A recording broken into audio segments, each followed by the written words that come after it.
If you're thinking about planning a trip to DR, here are 5 things that you need to think about before booking that trip.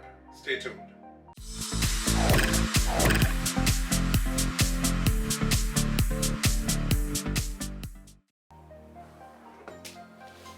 Alright fam, so the first thing you want to take into consideration is your expectations. That's right. Are you looking for a vacation where you unplug, unwind, sip cocktails on the beach, catch the sunrise and sunset, and just chill? Or are you looking to be right in the heart of the city, right in the middle of the action, exploring and immersing yourself into the culture, living like the locals?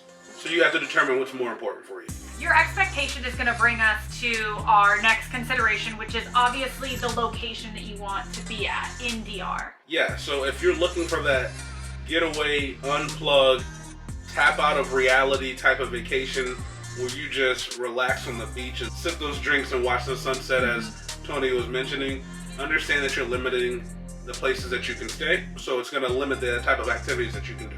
But if you're interested in absorbing the culture and thinking about maybe staying at a larger city, that would open up the door a little bit more for your options and accommodations.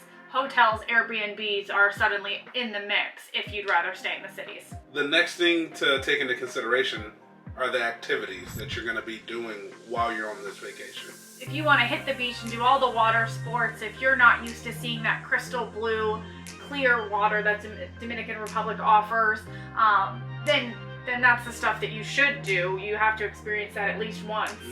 Or if you've done it and you're not really into it, then being by the beach isn't a necessity. And if you're staying in the city, whether you do a day tour in Santo Domingo or you go over to the Zona de Colonial and see Christopher Columbus's house, that's something that you will be able to do staying in the city. All right, Sam. The reason why I think that we're suggesting that you choose between one or the other is because driving in DR is crazy, man.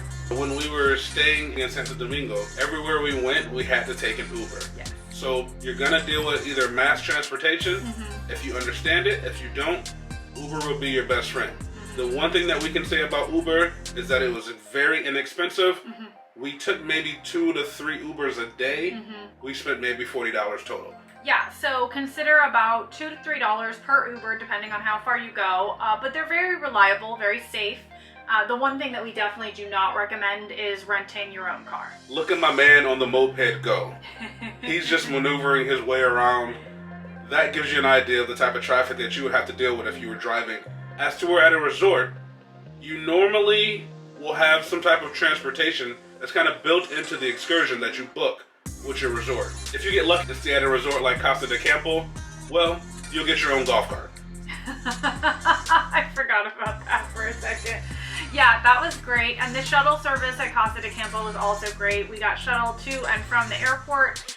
Sometimes it's an added expense, sometimes it's built in, so just keep that in mind. But at the resorts, typically you do not need to worry about transportation. They are fully equipped to take care of you while you're there. Yes. All right, guys. So now let's talk about the thing that everybody wants to know. Which option is the most cost effective? It all kind of depends on what you're looking to do or what your budget is. The Airbnb that we stayed at, that you can see here, was beautiful. It was literally in the heart of downtown Santo Domingo. Everywhere was super convenient to get to and from our Airbnb. Yep. We even had a rooftop pool there. Beautiful. Fairly inexpensive. For the 2 nights that we stayed there, I think it was about $80 to $85 per night. Not bad, especially given we were able to kind of connect with friends.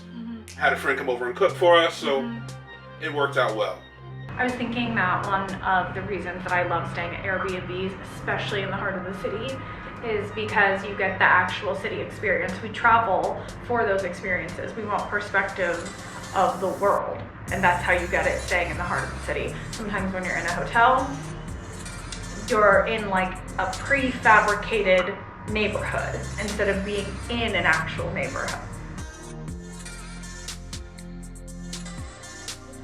The cool thing about the Dominican Republic, whether you're doing a all-inclusive resort or just a resort like we did at Casa de Campo, they limit who can come in and who can go. Casa de Campo had a security gate out front. You had to get clearance from security to come in, and once you were in, you basically stayed on campus the whole time. How big was it? I read somewhere we're sitting on 7 acres here, folks. You are in your own little world, your own little compound. Everything that you would need is right there. Having all those amenities and features, like 3 golf courses, multiple restaurants, your own personal golf cart, starts to add up. Casa de Campo is a beautiful resort. We had an amazing time there ourselves. We would highly recommend it. Absolutely. But understand that going there, you're doing everything a la carte. So just be prepared for that. So if you have any questions, leave it in the comments below. If you like this type of content, let us know. Mash that like button. Make sure you hit that subscription button and ring that notification bell. And as always, stay safe. And be kind, fam. Destination Nation. We out. We out.